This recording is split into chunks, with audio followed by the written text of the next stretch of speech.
Euzubillahimineşşeytanirracim. Bismillahirrahmanirrahim. Elhamdülillah.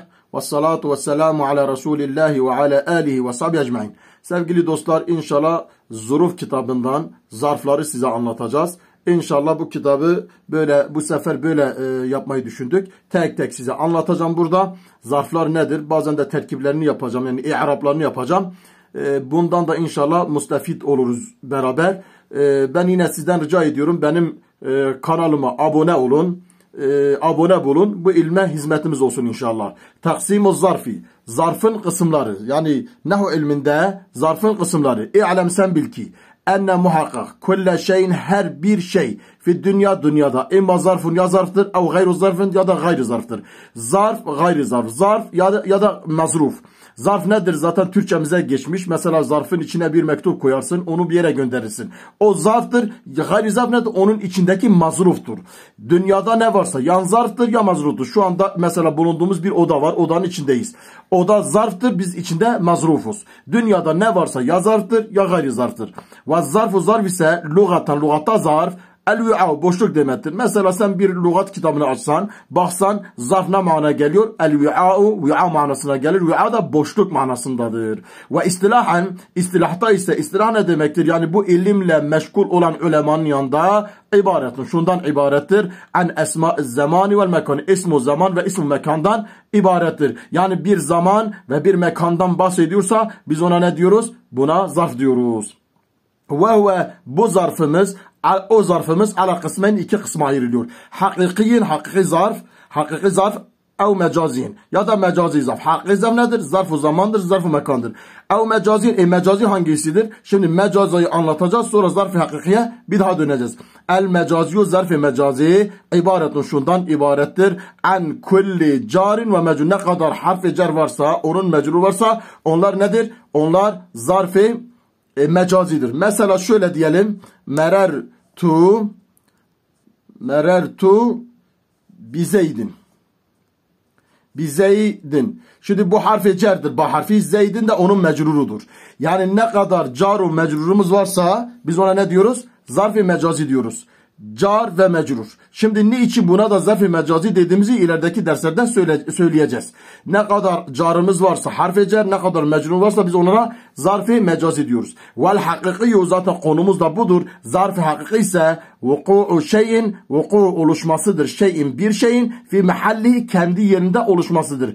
Ev zaman ya da zamanda. Bir şeyin kendi yerinde ve zamanında oluşmasına biz zarf-ı hakiki diyoruz. Ve o yani zarf-ı hakiki ibaretun aşunda ibarettir. An zarf-ı zamani vel mekani. Zarf-ı zamandan ve zarf-ı mekandan ibarettir. Ve zarf-ı zaman ibaretun şunda ibarettir. Anil eyyami günlerden ve leyali gecelerden. Demek ki zaman zarfı neymiş? Gün ve gecelerdir. Gün ve gece zaman zarflarındandır. Ve eyden aynen ibarettir. Amma o şeyden ki yeterekkebu minhul leyl ve nehar.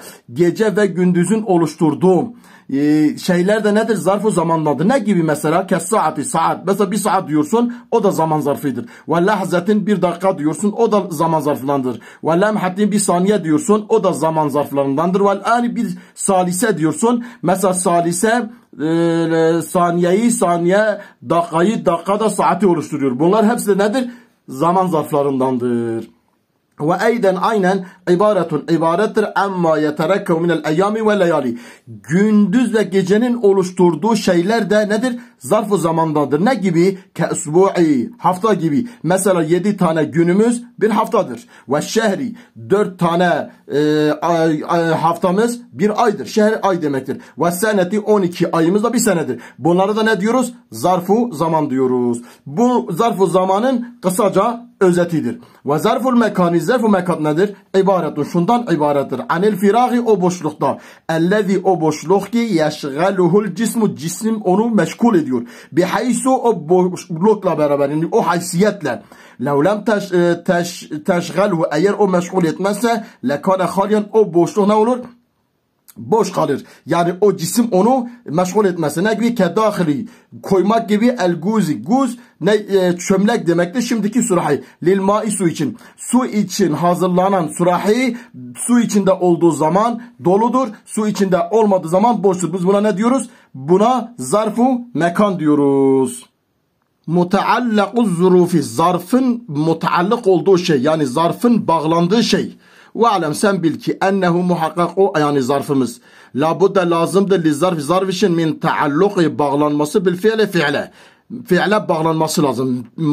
Muteallık olması lazım. Nehu mesela derese talibu yevmel hamisi. Derese çalıştı, ders çalıştı. Talibu öğrenci yevmel hamisi, perşembe günü. Derese fiildir. Talibu yani fiil madidir. Mebni ala fetha. Talibu onun faalidir. Merfu gelmiştir. Yevme mef'uldur. Yevme mudaf, hamisi mudaf ileydir. Demek ki bu yevme derese nedir? Mutaallıktır. Yani dedik nedir? Bizim zarflarımız mutlaka bir şeye bağlı olacak. İşte bu yevme derese mutaallıktır. Ev bima yekun bi ma'nel fiil, ya da fiilin manasına gelen bir şeye. Fiilin manasına ne geliyor? İsmi faal geliyor, sıfat-ı müşebbehe geliyor, ef'al-u tafdil geliyor, mastar geliyor. Bunlardan herhangi birisine ne olacak? Mutaallık olacak. Mesela örnek vereceğiz. Min ismil faali, ismi faale mutaallık olması. Nehu mesela. Muhammedun Muhammed. Calisun oturmuştur. Emamel müderrisi. Müderrisin önünde. Muhammedun nedir? Mubtedadır. Calisun ismi faaldir. Onun haberidir. Emame zarfu mekandır. Calisuna mutaallıktır. Bak dedik ki ev bima yekunu bi ma'nel fiili, fiilin manasına göre hangi birisine calisuna mutaallık oldu. Bu da ismi faaldir. Müderrisi mudafi ileyhtir.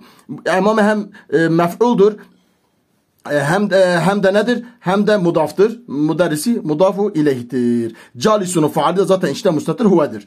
Ve ismul mef'uli, ism mef'ul, ism mef'ula mutaallık olur. Nahum el mu'minu mümin, mesrurun mutludur. Yevmel idi. El mu'minu mübtedadır. Mesrurun haberidir. Yevme mesrurla mutaallıktır. El idi bayram günü. El mu'minu mümin, mesrurun mutludur. Yevmel idi bayram günü. İşte bu yevme isim mef'ul olan mesruruna mutaallık olmuştur. Mutaallık olmuştur. Bu mesrurun nedir? İsm mef'uldur. Yani bima yekun bima'na fiildendir. Ve sıfatil müşebbeti, bir de sıfatı müşebbe mutaallık olur. Nehu Muhammedun Muhammed hasenun güzeldir. Vecuhu yüzü yevmel cuma günü. Muhammedun mübtedadır çünkü ismi alemdir. Bir şahsın ismidir. Hasenun onun haberidir. Vecuhu onun faalidir. Vecuhu mudafiledir. Abu yevme hasenun mutaallıktır. Yevme mudaftır. Cumaati mudaf ileydir. Ve ismi tafdili ya da ismi tafdile mutaallık olur. Bağlanır. Nehu Muhammedun Muhammed eşce'u yevmel cihadi, cihad günü şecaatli, çok cesurdur.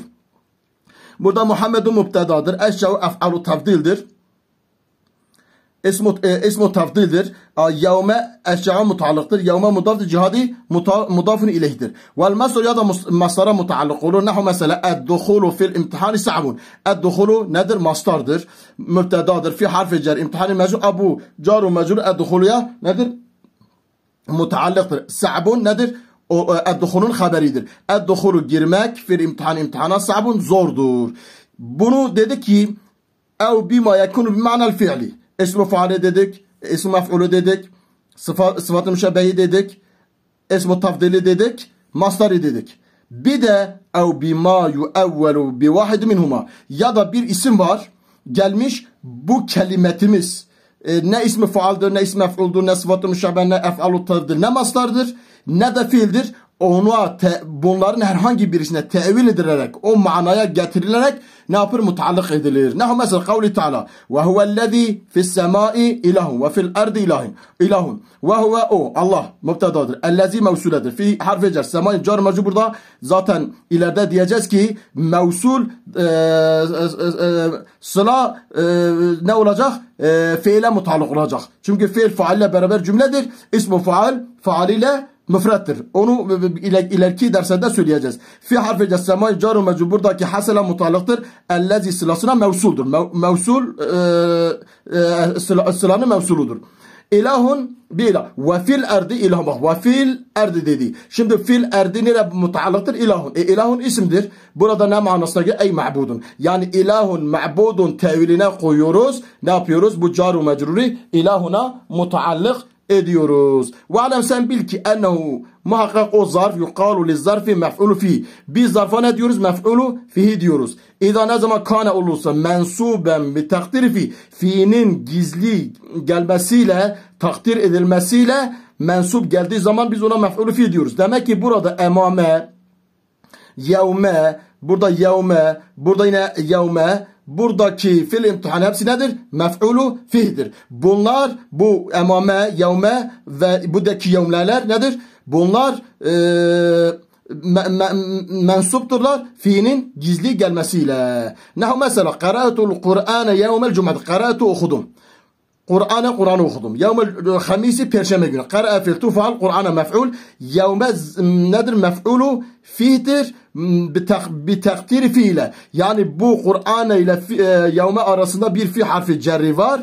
Bu harfi cer burada mezkur yani zikredilmediği için biz bunu ameli burada artık olmuyor. Çünkü olsa yevmi olur. Yok olduğu için ortada mukadder ettiğimiz için biz yevme yapıyoruz. Diyoruz bir takdiri fiilin gizli olmasıyla yevme olmuştur. Yevme mudaf, hamisi mudaf ileyhtir. Şimdi ve izâ zukire eğer zikredilse yani ortaya çıksa harf-i cer gösterilse yani harf-i cer fiilin içinde görünse yuqalu lev zarful leğ denilir ve mef'ulu bih gayri serih denilir. Bir de mef'ulu bih gayri serih denilir. Mesela nehu zehebtu ilel mescidi. Zehebe fiildir, tu faaldir, ila harf-i cer. Mescidi ve car-ı mecuz zaten mutaktır. Şimdi biz ne diyoruz? Mef'ulu bihi gayri serih. Bu cümle gayri serih niye diyoruz? Serih nedir? Serih şöyle fethali gelmesidir. Şöyle fethali gelmesidir. Mesela mef'ul nedir? Mef'ul mensubatlandandır. Mef'ul fethali gelen şeyimizdir.